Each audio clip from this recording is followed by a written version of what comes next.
días, hermanos, buenos días. ¿Cómo están ustedes?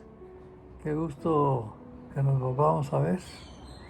Hoy tenemos una lección muy importante de la escuela dominical que dice su tema, del título dice reconciliados y reconciliadores. Eso nos da idea de dos grupos. Pero vamos a leerlo en 2 Corintios 5:18, que es el texto que tenemos para memorizar en esta mañana, y dice así: y todo esto proviene de Dios, quien nos reconcilió consigo mismo por Cristo y nos dio el ministerio de la reconciliación. Es un texto muy profundo porque nos está hablando que estábamos expulsados de la comunión con Dios. Y el mismo Dios ideó de qué manera se podría efectuar la reconciliación del hombre con Dios. Y fue el plan de Dios enviar a su Hijo Jesucristo a derramar su sangre y que muriera en la cruz para que todo aquel que en Él creyere ya estuviera en comunión completa con el Padre, con el Hijo y con el Espíritu Santo, como lo estaba Adán antes de pecar. Al hombre no se le ocurrió nada para volver a la comunión con Dios, sino solo hacer ídolos de piedra, de madera, de todo lo que hubiera. Pero a Dios hay que reconocerle el mérito que Él fue el que ideó el método. Y el método se llevó a cabo por el amor que tanto el Padre como el Hijo y el Espíritu Santo nos tienen, y nos hizo como estaba Adán en su comunión con Dios antes de que Adán pecara.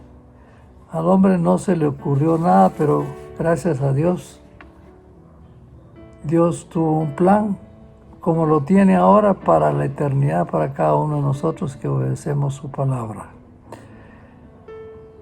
En 2 Corintios leemos que la muerte no nos quita realmente nada, que no debemos de tenerle a la muerte, porque la muerte solo nos abre las puertas a la vida eterna. Yo no sé qué le parece a usted ese concepto, porque tenemos por naturaleza miedo a la muerte porque no sabemos qué hay allá del otro lado.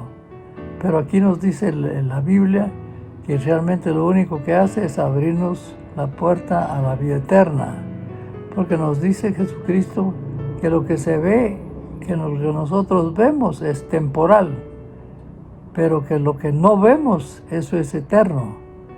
Y fíjese usted que si lo que vemos es temporal, ¿por qué nos arraigamos y nos aferramos a la vida aquí en el planeta Tierra? Y el coronavirus nos tiene enfermos por tanta angustia. Y sin embargo dice pues que pues el paso de la muerte a la vida no es ninguna cosa importante, porque vamos a ver lo que no es temporal, sino lo que es eterno. Y lo que es eterno es Dios. Y lo que es eterno es la vida eterna.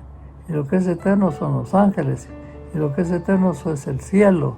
Y lo que es eterno es el poder de Dios. Así que, hermanos míos, no tengamos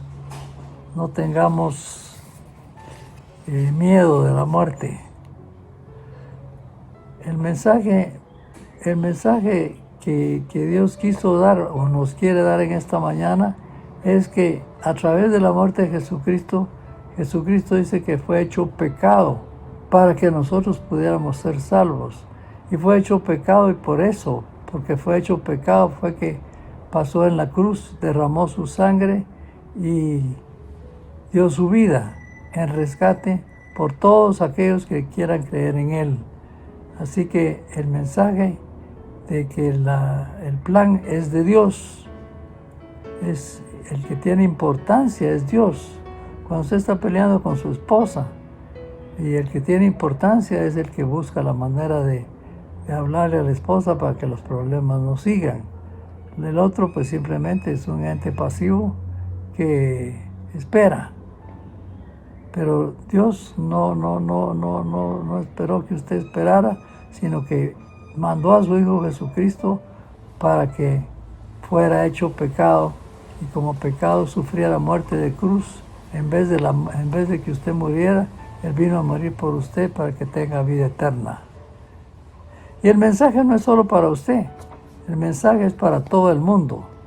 Y todos deben de saberlo, porque se levantan falsos líderes a veces en las iglesias y hay que enseñarles que no están bien centrados, hay que conocer bien la Biblia para poder convencerlos de que no estén molestando en la iglesia. Recordemos, estábamos hablando de los problemas que habían en Corintios y cómo resolverlos. Pero el mensaje no es solo para los falsos líderes de la iglesia, sino que es también para toda la humanidad, para toda la humanidad. Y dice la palabra de Dios que uno murió por todos, Jesucristo murió por todos, porque estábamos muertos en nuestros delitos y pecados, pero que por su gran misericordia hemos sido vivificados. Vivificados es que estamos ahora llenos de vida eterna que Él nos la vino a prometer, y que por lo mismo debemos vivir como a Dios le agrade. ¿Qué le parece a usted, hermano, estos conceptos? Que Jesucristo fue hecho pecado.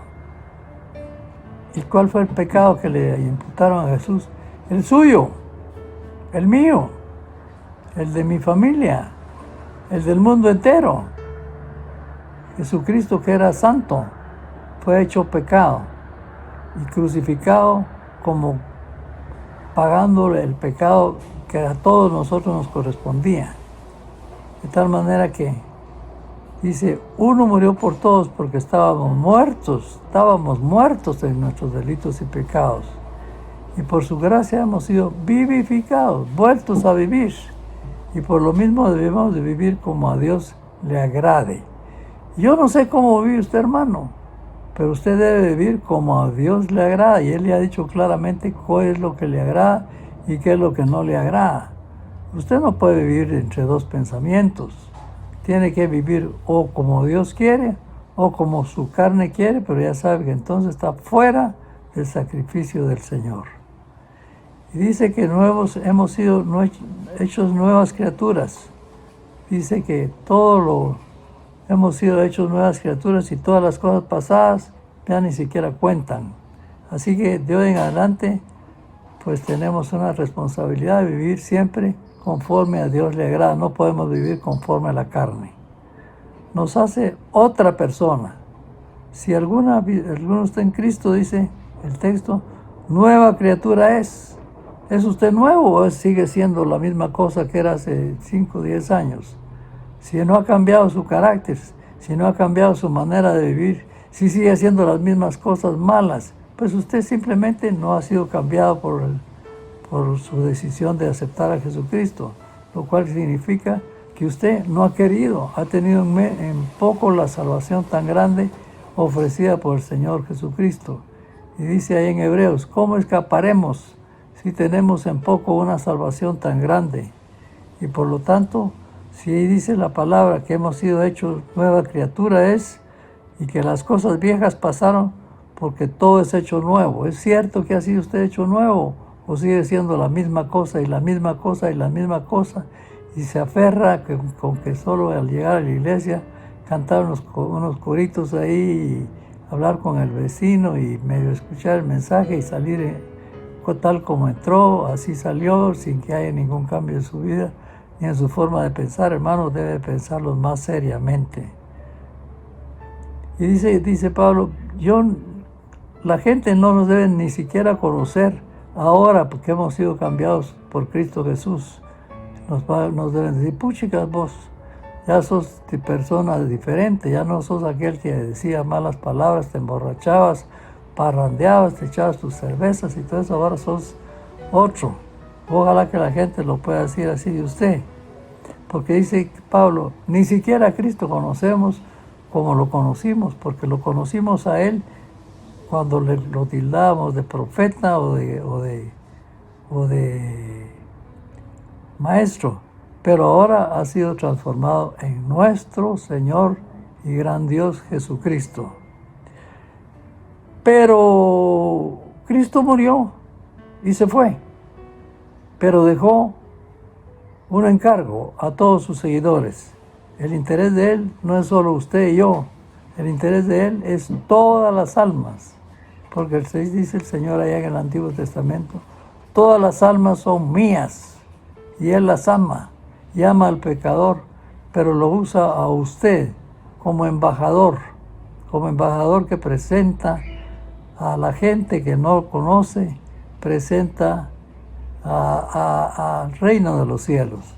El embajador presenta a su gobierno, de su nación, y él tiene que hablar siempre de su gobierno y de su nación y traer los mensajes que el gobierno de su nación le ha encomendado para que lo diga en todas las naciones.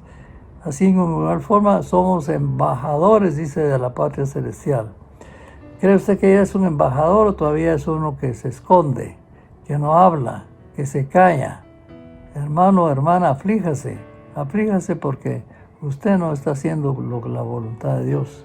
Nos ha nombrado embajador, así que usted es el Señor embajador del reino de los cielos y yo soy el Señor embajador del reino de los cielos y usted le debe enseñar a sus hijos que sean embajadores del reino de los cielos.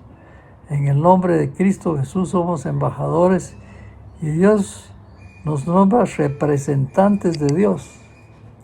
¿Usted cree que usted es representante de Dios? Porque si no lo es, si usted se calla la boca, entonces es un mal embajador que hay que expulsarlo porque no está cumpliendo con sus deberes. Los embajadores los quitan porque hacen malos trabajos y nosotros debemos de cambiar nuestra manera de vivir. Nosotros cambiamos y queremos que otros cambien. Terminemos repitiendo el texto, hermanos, porque ese tiene el resumen de esta lección. Y el texto dice, y todo esto proviene de Dios, quien nos reconcilió consigo mismo por Cristo y nos dio el ministerio de la reconciliación.